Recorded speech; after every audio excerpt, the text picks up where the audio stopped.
gwe gumuchi buyaga gye yavudde paka na kati nagadde kubire ku simu kubuza nti Florence mwembe Masaka akazimu kacyakola akazimu kekaliwa akabuyaga akabuyaga nabane mulaba bakaita akazimu tuli mu kusaaga n'ekibuyaga yabadde serious omanyi tuli ku tenti yokka omanyi waggulu eyo empewo banyingi muganda ngera nejja netwala tenti erimu mulambo gokka omanyi yasudde ne screen ebyaddala screen yabadde luddawa eyabadde eragirwako ebifaananyi yagudde ng'eriko truss zino zibanyweza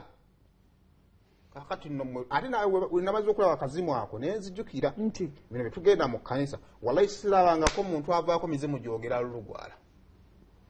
era gitambulira mufe abanafuna busijja genda vaawo bikoze bitya naye bali tegirina tegyogera bakanya kugoba genda mulowooza ki ku mbeera eyasudde weema y'omwabadde bode bode yaŋŋambye oyo Oulanyah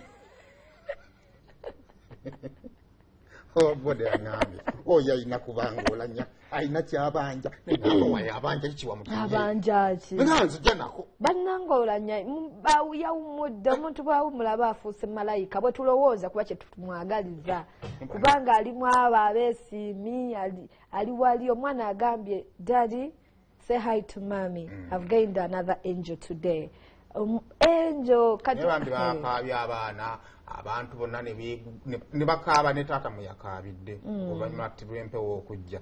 ababaka ne battabuka ne bagamba nti omugenzi alina kyasaba asaba ki ababaka bannange mwewummuzeeko okootuwa ettenti naye emboozi ya ttenti teriggwa malojja nze nkubuulira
Something wrong is going to take place, and many things are yet to happen.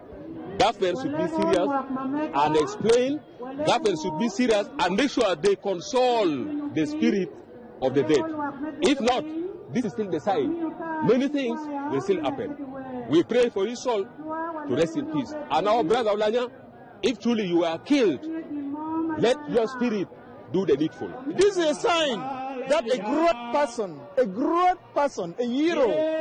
today is a hero. Jacob is a hero.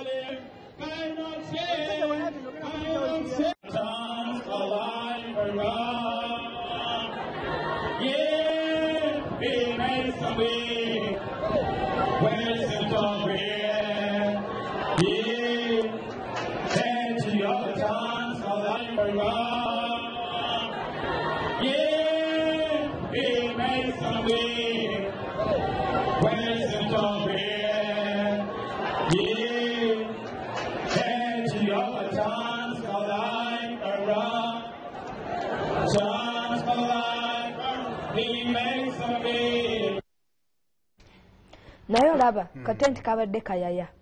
kaya empewo n'esukka sente nnyingi bibeera ebyaba okusinziira ku baabaddeyo tenti eyo baagisimba nekkirira empewo yabadde mpitirivu gyo engeri gyateebeddemu ate yabuuse tenti emu nejja neeno na tenti endala njukira tenti yabadde mu makkati nga sayidi eri waliyo tenti sayidi eri waliyo tenti naye waliyo tenti kati empewo yabadde ku maanyi gaayo yabadde erina kusenda babadde mu kkubo lyayo emala eno neeno naye bano talina kyebakoze eki naye kate lwaki yafuye yiye koze kale kakati ekyo kyekimu kale nga tumaliriza ekirala ekyasinze okwogerwako